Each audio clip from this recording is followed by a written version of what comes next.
ইফালে প্ৰচণ্ড শীত প্ৰবাহত এতিয়া অসম সমগ্ৰ ৰাজ্যজুৰি পুমহীয়া থেতুৱাই ধৰা যাৰ বহু ঠাইত বিদ্যালয় বন্ধ কৰি দিছে প্ৰশাসনে ঠাণ্ডাৰ বাবে ব্যাহত হৈ পৰিছে স্বাভাৱিক জনজীৱন এলিজা মৌচুমী প্ৰীতমহত ঠাণ্ডাত কঁপিছে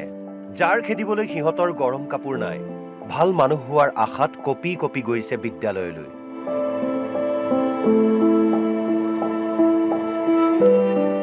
ঠাণ্ডা লাগিছে না নাই লাগিছে কিয় পিন্ধি আহা নাই সোয়েটার নাই সোয়েটার নাই তোমার সোয়েটার নাই সোয়েটার আনা নাই নাই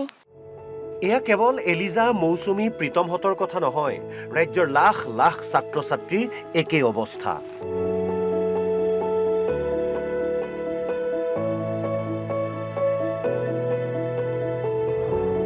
ৰাজ্যত প্ৰচণ্ড শীত প্ৰবাহত ব্যাহত জনজীৱন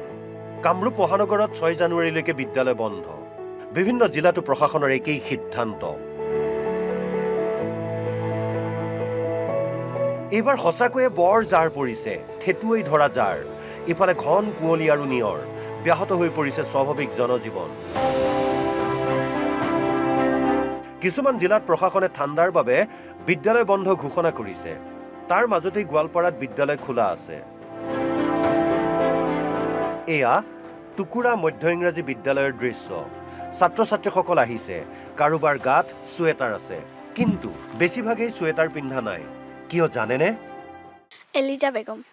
কোন ক্লাছত পঢ়া 7ত ঠাণ্ডা লাগিছে না নাই লাগিছে কিয় পিন্ধি আহা নাই সোয়েটার নাই সোয়েটার নাই তোমার সোয়েটার নাই সোয়েটার নাই তোমার আছে না নাই নাই কি নাম তোমার মৌসুমী খাতুন মৌসুমী খাতুন কোন ক্লাছত পঢ়া 8ত এইটো ঠাণ্ডা ঠাণ্ডা ঠাণ্ডা লাগে লাগে সোয়েটার নাই প্ৰধান শিক্ষকে ইউনিফৰ্ম হিচাপে ৰঙা সোয়েটাৰ ল'বলৈ কৈছিল কিন্তু বেছিভাগ ছাত্ৰ ছাত্ৰীৰ অভিভাৱক অসমৰ্থ মানে আমি এনে ৰঙা সোয়েটাৰ ইউনিফৰ্ম হিচাপে দিছিলোঁ ছাত্ৰ ছাত্ৰীক খুব কম সংখ্যকে মানে যোগাৰ কৰিব পাৰিছে আৰু বেছি সংখ্যকৰে নাই গাৰ্জেনে ল'ৰা ছোৱালীখিনি সুধিছিলোঁ গাৰ্জেনে কয় যে গাৰ্জেনে বোলে তেওঁলোকক কিনি দিব পৰা নাই আৰু এই কাৰণে কম সংখ্যকে পিন্ধছে বেছি সংখ্যকৰে নাই আৰু আমাৰ বিদ্যালয়ৰ ছাত্ৰ ছাত্ৰীৰ উপস্থিতিও এই ঠাণ্ডাৰ কাৰণে গৰম কাপোৰ নোহোৱাৰ কাৰণে বহুত কমি গৈছে ঠাণ্ডাৰ যিটো প্ৰকোপ সেই প্ৰকোপে আমাৰ বিদ্যালয়ৰ ছাত্ৰ ছাত্ৰীৰ উপস্থিতিৰ সংখ্যা হ্ৰাস কৰিছে হ্ৰাস কৰাৰ ফলত আমি পাঠদানতো অসুবিধাৰ সন্মুখীন হৈছোঁ যিহেতু ছাত্ৰ ছাত্ৰী কম আহে কণ শিক্ষাৰ্থীসকলৰ মুখ্যমন্ত্ৰীলৈ আহ্বান মামা আমাক জোতা আৰু সোয়েটাৰ দিয়ক আমি বিদ্যালয়লৈ ঠাণ্ডাটো নিয়মীয়াকৈ আহিব খোজো মই মামাক কম যে আমাক সোয়েটাৰ দিয়ক আৰু জোতা মোজা দিয়ক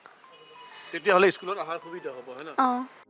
মহিলাসকলক অৰুণোদয় আঁচনিৰ নামত মাহে 1250 টকাকৈ দিব পৰা চৰকাৰে ৰাজ্যৰ এইসকল দৰিদ্ৰ পৰিয়ালৰ ছাত্ৰ ছাত্ৰীৰ বাবে ঠাণ্ডাৰ দিনকেইটাত জোতা মোজা আৰু একোটাকৈ সোয়েটাৰৰ ব্যৱস্থা কৰিব নোৱাৰেনে গোৱালপাৰাৰ পৰা নীলমণি শৰ্মাৰ সহযোগত news desk report Assam live 24